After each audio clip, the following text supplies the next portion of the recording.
My name is Mary Ellen Summerlin, and I want to welcome you all to the League of Women Voters Forum for the Ingram Mayor and City Council races. We're very glad you came.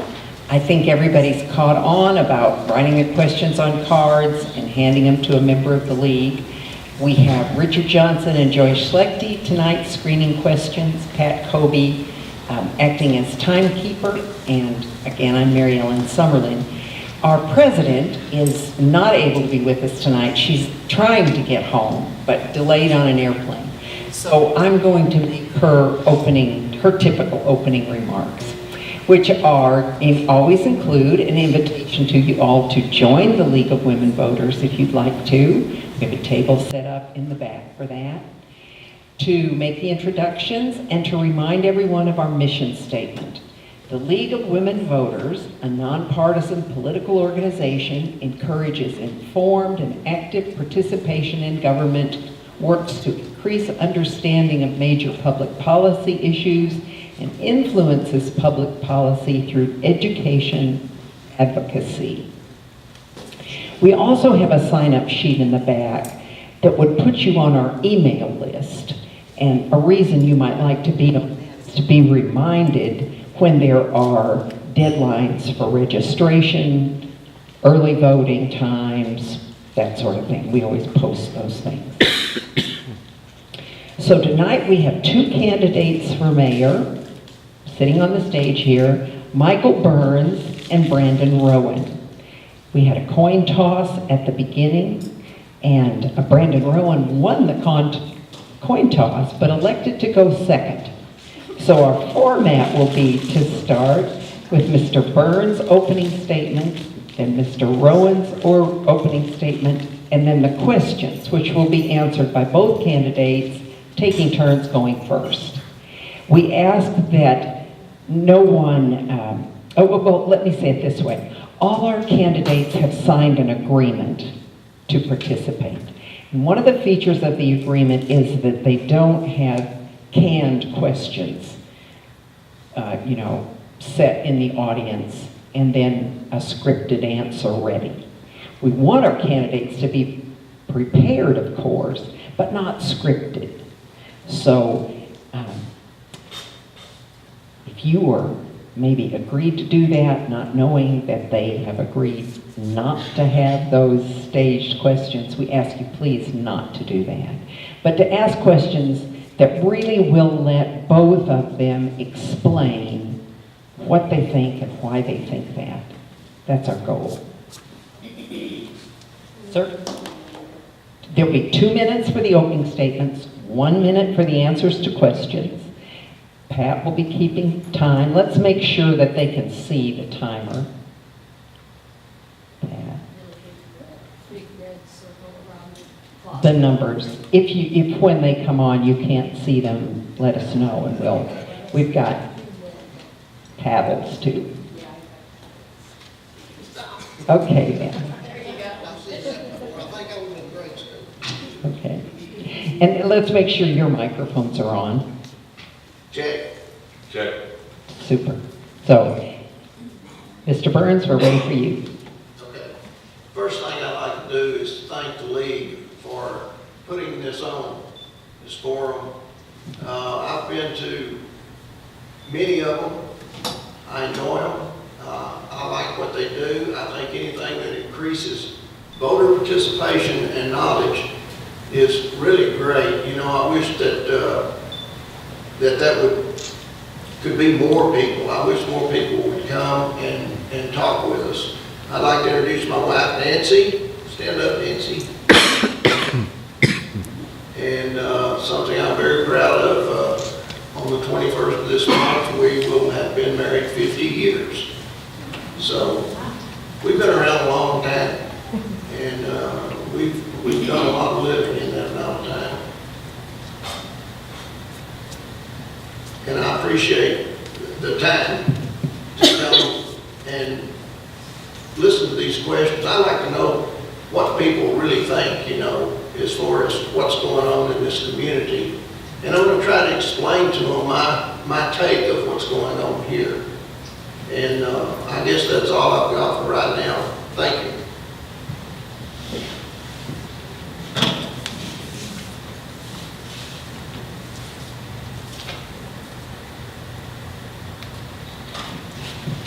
Thank you all for being here tonight. For those of you that don't know me, which I think pretty much everybody does, my name is Brandon Rowan. I'm pretty much a lifelong resident of Ingram. I've got 4 kiddos. They all attend Ingram schools. I'm self-employed. I have been for the last 20 years. And this is my wife back here in the back, Lori. She's my partner. And I've served on city council for the last several years, and I've learned a great deal. I got involved in this because when I came in, things weren't looking good. Nothing was being done. I was concerned about where my tax dollars were going. You go out every day and you hear things in the newspapers or whatnot about the sewer system that wasn't ever happening. Talking to people in the community, they were saying it would never happen, which concerned me because it's something that I needed, and there was many other people that did need it. Same thing with the roads. The roads were horrible then; they're still horrible. Still need a lot of work. That costs a lot of money. It takes a lot of time to do, but that's why I got involved, and I still have the same things in my heart. I just want Ingram to do better. I think we can do better. I think it needs good leadership, and I think we need good people involved. And like Mike, I wish these chairs were full tonight. We need the community to come in. We need the information. We need direction on what people want us to do. If you don't give us direction, you can't complain about what we're doing. So we ask that the people come in, and I do, from a council member's aspect, come in, let us know your thoughts so we can give you some answers. Thanks again for being here tonight. We'll begin the first question with Mr. Burns. Why are you running for mayor? I'm running for mayor for mainly one reason. The upheaval that has happened in our city government is just unbelievable. In the last 6-8 months, we lost an auditor, a mayor, the chief of police, the city manager, and a few other things. So, I think there are some problems there that need to be addressed, and one of them is long-range planning, just like on the sewer or the streets. We need to get a plan set down in black and white so that we can chip away at those projects. And that's why I'm running from an experience standpoint. Mr. Rowan, why are you running for mayor? I'm running for mayor. Actually, I wasn't going to run again this year, honestly, and when all the things you just explained happened, I feel like I have an obligation to be here. I feel like that it's important. I have a lot of the knowledge that how we got to where we are from the sewer, not from the get-go, but from the inception of phase 1. There are a lot of long-term plans in place. There has been a ton of work done looking toward the future. A lot of the people that are sitting in council now don't have that information. I want it to carry forward. I want to be able to continue my work and the work of the council. I think we're doing good work. The things happen in city government, and you deal with it, and you roll on, and you get put in positions, and you keep moving. That's what I want for the city. I just want to keep trying to move forward. For question 2, we'll start with Mr. Rowan. And question 2 has been asked a couple of different ways. Let me read them to you both. What would it take for the city to get a forensic audit? Would you favor a forensic audit? What it would take, I don't know what it would take to require a forensic audit. This question has been brought to my attention previous to this, and I would favor a forensic audit if it was deemed necessary. We have put people in place. We have a city manager at this point, or city administrator at this point, and we have regular auditors. Now, the city of Ingram is behind on our audits right now, and we're trying to get those dealt with. If it were deemed that it would be necessary by professionals that tell me this is necessary, I absolutely would. But I would not be for it just to do it because a couple of people think it needs to be done. It's not cheap, it costs a lot of money. If it needs to be done, then we'll be happy to do it, but someone's gonna have to verify that it's needed. That's my take on it. I'm not against it if there's some indicator, true indicator, of why it's needed. Mr. Burns, how do you feel about a forensic audit? I'm all in favor of a forensic audit. I think since we're starting with a practically brand new group of people down at City Hall, I think it would be really, really necessary and prudent to go back to at least 2011 and have an audit from that point on, and not only on what was on paper, but what was taken in, and then watch it go out and decide where it all went. Right now, we're in at least one lawsuit, possibly two. And, you know, I'd like to avoid anything like that again. I think it's unnecessary expense. I think it's going to be a lot more costly than a forensic audit. I think that's the only way that we can start with a clean slate of people at City Hall and go forward. Thank you. And question 3, we'll start with Mr. Burns. Is the trust of the people and businesses important to you? And if so, what are you going to do to get it back? Okay. The first thing we need to do is a forensic audit. Okay, we need to know where we're at. We need to know really how much money we got. There are questions as to whether we owe back parts of speeding tickets and different monetary fines and so forth that we were not sent to the state. There are a lot of questions about the books. You know, and I don't really see how you can start over, which is really what we're doing, because we've lost the whole City Hall. And without a clean slate, you know, you have to have a starting point after the things that have happened at City Hall. We lost the chief of police. I mean, it's all new. We have another city manager now. And of course, I would include him in all this long-range planning and the plan for the audit. And I think the state will do the audit. Time's up. Mr. Rowan, if the trust of the people is important to you, what are you going to do to get it back? People and businesses. I think community is what we need to get back. I think somewhere along the way, there has been some trust loss. I'm not sure where all it came from. I don't know. But I do think that we need to find a way to get community back. We need to partner with our schools. We need to partner with our businesses. We need to have some type of a town hall, if you will, not one, multiple, to get information from our merchants, from our citizens, so that people can come in and bring these concerns, and not necessarily in a formal matter where people don't feel comfortable, something a little more relaxed, available to everyone, to come in, let us know your thoughts, give direction. You have to give the city direction if you want them to go where you want them to go. If you don't come in and you don't voice your opinions, it's just not going to happen. It's just that simple. That's the fact. This is question number 4, and we'll begin with Mr. Rowan.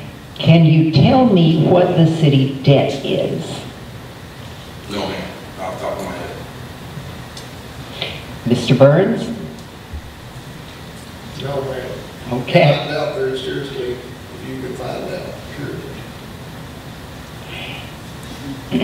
Question number 5 goes first to Mr. Burns.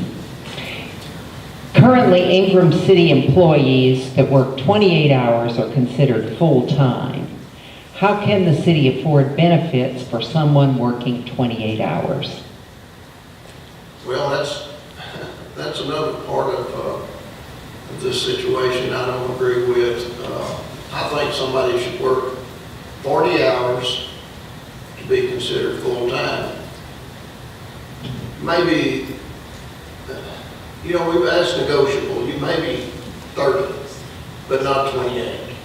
You know, I think 28 is just too few hours to be considered full-time. My wife worked for the same bank for 36 years, and theirs was 32 hours. And I've been self-employed all my life, so other than working part-time for the post office, I've always built things and run businesses, but that just doesn't seem right to me, and I would like to see some movement in some of those things, and that's just one of the things. And I think with our city manager now, or the new one, I think we have a chance to move forward on some of that.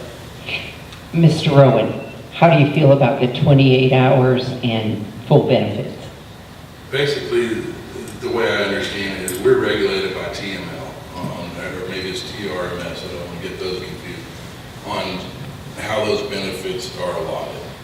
Some of this isn't something that we can determine. And actually, I believe they base it off of hours per year. It's kind of a weird deal there that I don't fully understand. But the city is regulated by that. They dictate those hours. We don't. The city manager nor the mayor or the council dictates that. If you work under a certain amount, you are not allowed to get benefits. If you work over a certain amount, we must offer you benefits. That is a state regulation or federal regulation that we do not have control over. I am in agreement with him. I feel like it should be a little more in the 30 to 32 hour range myself, but again, I think that's something that we're regulated by. We don't get to determine that. This next question goes to Mr. Rowan first. How would you address problems the sewer project has caused? For example, roads, debt, and construction issues. Roads are something that's going to be going on for years to come. It's not going to happen overnight. The roads were bad when the sewer went in, and they're bad now, and they're probably going to be bad for a little while longer. As far as the roads go, we are trying to start a paving program where we're doing paving ourselves in the city to save money. What was the rest of the question? The questioner specifically mentions roads, debt, and construction issues. Dad, we have the city, when we borrow money or we sell certificates of obligation, we have to set aside, or tax, or however you want to say it, monies to pay back the debt. So it gets paid back, it's set back through regulations that make us do that. I don't know what problems the sewer is causing. Other than that, I'm not aware of any other issues that we're having. Mr. Burns, how would you address problems the sewer project has caused? Roads, debt, and construction issues, for example. The sewer project over the years that it's been moved forward has caused many problems. They run really deep with different businesses all up and down the highway. There are problems with almost everybody that has been affected by the sewer lines and the drainages and so forth has questioned and has some kind of animosity about what happened in their neighborhood or who put that in or what happened. You know, some people got hooked up free, some people didn't. That it was more or less whatever, I don't know who was running it, but they said whatever they wanted to at the time it was done. I've not been shown a comprehensive plan that says how we're going to do this. And I think we need to get that done before anything moves forward. Time's up. Thank you. Question 7 goes to Mr. Burns first. Do you think we should have more involvement in community events? Yes. Yes, I do. Yes, I do. Tawanda's working on that right now, on the parade, right? And, you know, I think we need to have a committee to work on that. That's not the only committee I want to see, though. I want to see some more committees. I've lived in a lot of little towns, raised my kids in one called China Springs. My daughter taught school here for 18 years at this very school. I mean, I have spent a lot of time in Ingram. And we've lived in several little towns in and around Waco and in Waco and here.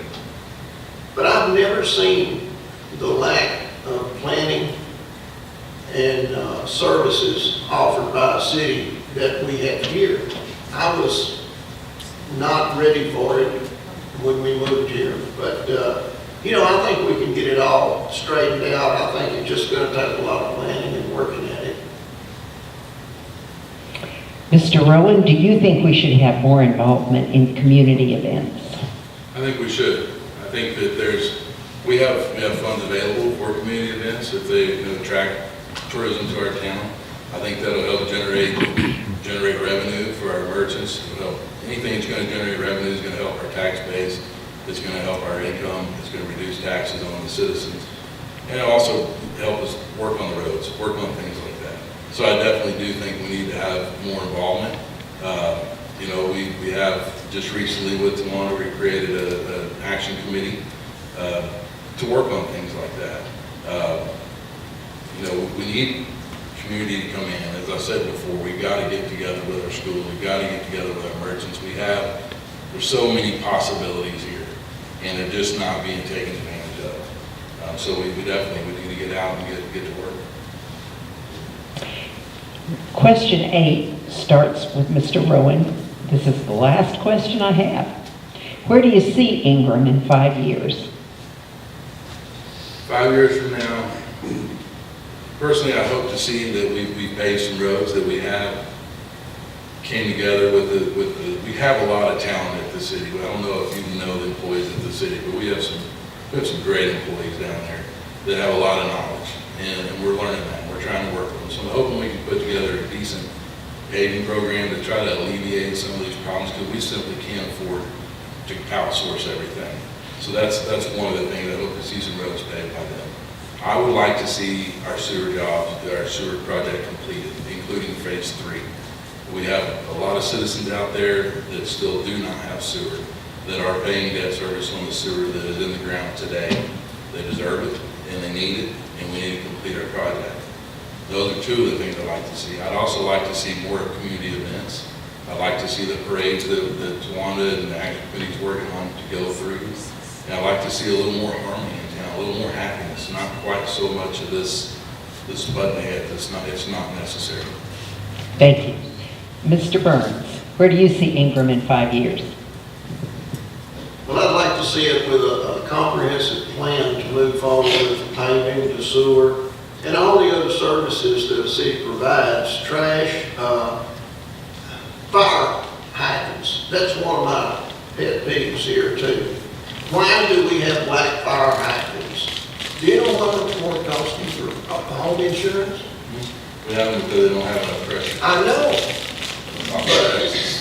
Well, we need to address that some kind of way. You know, there needs to be somebody working on these problems like that. Every small city I lived in had people on the committees that approved new construction, and they had the right to recommend or deny it in front of the city council, you know, for the city council, so that those decisions could be better made by experienced people. And I want more experienced people helping us, is what I want. Thank you. Thank you. That sounds good to me. Let me just make sure. Are there any other questions to come in? Oh, one more. This one should go to Mr. Burns first. As mayor, how would you communicate with council members and staff? Well, we have regular council meetings, and to be quite honest with you, I don't know if the mayor has an office at City Hall, but he should be there on a consistent daily basis, in my opinion. And I have the time to do that. You know, and the mayor is the one that leads these projects and committees in what they need to be getting done, you know. We want to get this thing rolling and get it back to what it was intended to. I went down one time and asked the city if I could have a copy of their incorporation papers or how they govern the city. They don't have one. And, you know, that kind of disappoints me. I guess I could go to a law library and look it up, and may have to. But I would really like to have a copy of the city rules, regulations, and so forth. Time's up. Thank you. Mr. Rowan, shall I repeat the question? Please. As mayor, how would you communicate with council members and staff? Communicating with council members is very difficult. There are laws that do not allow you, just for example, there's more of us here tonight than normally could be. If we wouldn't have posted it, we could get in trouble for it. It's a quorum. That's actually a very challenging thing to do. As I am sitting here right now, that's what I'm learning. It's very hard. You know, city council meetings are really one of your only opportunities to sit with the entire council and have discussions and get everyone's opinion. Now, you can sit with a committee and you can get two opinions over here, but you can't take that same information and sit with another committee. It's called a rolling meeting and it's against the law. So it's very difficult to get everyone's opinion on the same thing. Staff, there is a chain of command, and at this time when we have a city administrator, the mayor speaks to the city administrator takes it downhill from there to the staff and does what they need to do. It's how it's set up, and that's how we do it at this time. Thank you. Thank you. There's more time if there are more questions. Otherwise, we'll go to the closing statements. Okay. So, Mr. Rowan should have the first closing statement, and 2 minutes. Again, I want to thank everyone for being here. I do appreciate it. There's no doubt the city, we need a lot of work to get done, and I'm geared up to do it. I'm excited about getting it done. We have a great council. We have great staff. We have great people in the community. We just have to learn to come together and work together instead of working against each other. If we work against each other, we're going to be sitting in the same spot 5 years from now, divided, and that's no way to be. That's my goal for the city, is to bring community back in. If we do nothing else, if we don't have a comprehensive plan, I don't really care. What I care about is bringing our community together, getting my friends back, having some harmony. Okay, to me, that's what's important. The rest of this stuff is going to take care of itself. We're going to work hard to do it. We're going to do our best. We're going to use all the resources we can to bring it there. And there's plenty of good people here to do that. But if we can't come together and we can't get some agreements and we can't agree to disagree on certain things, we're going to hit a wall and we're never going to get anywhere in this community. We're not going to get the roads done. We're not going to finish the sewer projects. We're not going to move forward. And that's where we've been. We've been stuck. And we've got to get out of that rut, and the community has to do it. I can't do it. Mr. Burns can't do it. The council can't do it on their own. The community has got to get involved. We've got to bring people together and work together to make things happen. And that's my goal. That's my goal for the city of Ingram. That's all I have. Thank you. Thank you. Mr. Burns. You know, I think I want to unite the city to the citizens. I want them all to be happy. But right now, I don't think they ever will be without somebody assuring them that the city hall is run correctly and smoothly. There's a lot of distrust out there, and I hear it all the time. And that's what we need to do. We need to win that trust back. And you know, like I told you, the only way I see to do that is to literally start over and make sure that we have those building blocks we need to get this city back on track like it was intended to be. You know, this city's been here since, what, 1981? You know, we have no curbs, we have no gutters, we have no drainage. We're just now getting a sewer system. You know, how long will it be before we get our roads paved? A lot of the roads are in such bad shape, it's just unbelievable. But I see you can patch them, but they're still terrible. You know, we just need to have a comprehensive plan. I would rather spend $100,000 to correct and fix 2 roads than to spend $20,000 to patch one. You know, I want it done right. I want to see curbs and gutters and drains, like all other small towns that I lived in have. I want to see subdivisions held to a certain standard. I want to see them come in here and have to put the utilities and the curbs and gutters and the roads in the correct manner so that it'll be a nice place to visit, a good place to live. And that's what I want to see in the next 5 years. Thank you. Let me thank all of you again for coming. The League of Women Voters has one annual fundraiser. We participate in charity days, and that means that you buy a coupon from us that gets you $5 off of merchandise that's already marked down. This happens, who can remind me, April 21st? It's on the ticket. It's on the ticket. You'll see it on the coupon. So, if you're motivated to show us your support, buy a coupon. Thank you. Now, y'all help me decide. Shall we all just sit here for 30 minutes so that we start the council members forum at 7? How do the participants feel? We've ended much earlier than we expected. Where are the other candidates? Is everybody here? You're here. Where's the third guy?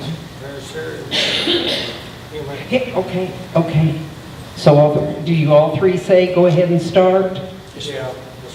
Okay. Give us just 5 minutes. Everybody get up and stretch and you'll fix the table.